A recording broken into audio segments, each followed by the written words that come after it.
ముస్లిం రిజర్వేషన్లను రద్దు చేస్తాం అంటూ బీజేపీ ఏపీ శాఖ అధికారిక ప్రకటన. సో అక్కడ కూటమిగా ఏర్పడ్డ ఆ కూటమికి ఈ ఎఫెక్ట్ ఎంతవరకు ఉండవచ్చు అంటారు? అందుకే మీరు లాస్ట్ 15 days పేపర్లు తీయండి, తెలుగుదేశం అనుకూల పత్రికలు తీయండి, ఫ్రంట్ పేజ్లో ముస్లింలకు హామీలు ఇస్తూ చంద్రబాబు నాయుడు పవన్ కళ్యాణ్ చేస్తున్న పని కనబడుతుంది.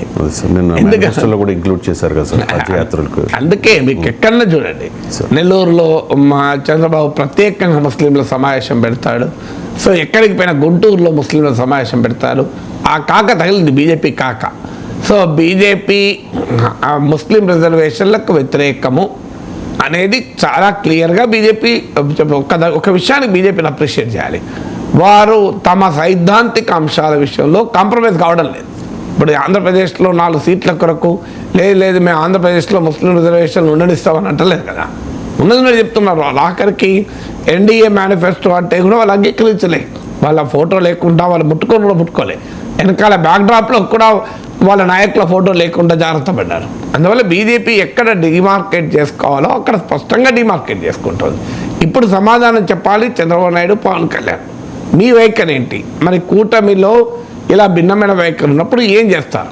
దీనికి రేపు ఆన్సర్ ఏంటి? చంద్రబాబు నాయుడు నాయకత్వంలో బీజేపీ కూడా భాగస్వామైనటువంటి ప్రభుత్వం అధికారంలోకి వస్తే మీరు ఏ నిర్ణయం తీసుకుంటారు? దానికి ఆన్సర్ ఉండాలి కదా. అయినా భారతదేశంలో నేను పదే చెప్పాను, మతం ప్రాతిపదికగా రిజర్వేషన్లు లౌకిక రాజ్యాంగం అంగీకరించదు. మతం ఆధారంగా రిజర్వేషన్లు తొలగించరాదు, అదొక్కటే.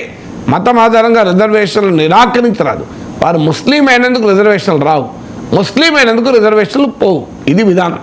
సో ఆ విధానానికి కూడా బీజేపీ వ్యతిరేకం. వాళ్ళు ముస్లిం అయితే బీజేపీ వాదన ఏంటంటే కులం వ్యవస్థ అనేది హిందూ సమాజ లక్షణం కనుక అణగారిన కులాలు అనేది హిందూ సమాజంలో ఉంటుంది తప్ప ముస్లిం సమాజంలో ఉండదు కనుక వారు ఇస్లాంలోకి వెళ్ళారు కనుక ఇస్లాం కులాన్ని గుర్తించదు కనుక రిజర్వేషన్లు ఉండకూడదు అనేది మత విశ్వాసాల ఆధారంగా రిజర్వేషన్లు నిర్ణయించాలనే బీజేపీ విధానం.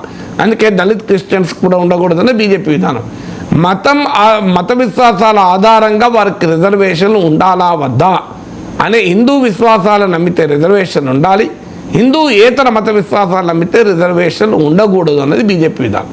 అది కూడా ముస్లిం క్రిస్టియన్లకే ప్రత్యేకం. ఎందుకంటే సిక్కులకు ఉండే రిజర్వేషన్లను బీజేపీ వ్యతిరేకించింది. ఇప్పుడు పంజాబ్లో కూడా సిక్కులకు కూడా ఎస్సీ రిజర్వేషన్లు ఉన్నాయి. ఇప్పుడు చరణ్జీత్ సింగ్ చెన్నీ పంజాబ్ కాంగ్రెస్ ముఖ్యమంత్రి ఉండే, ఆయన హిమ్సెల్ఫ్ అండ్ ఎస్సీ. సో అందువల్ల ముస్లిం క్రైస్తవుల్లో రిజర్వేషన్లకు బీజేపీ క్లియర్గా వ్యతిరేకం.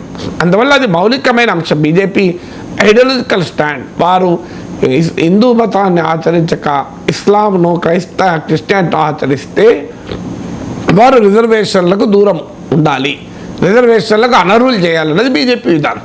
ఇప్పుడు టీడీపీ జనసేన చెప్పాలి మీ విధానం ఏంటి?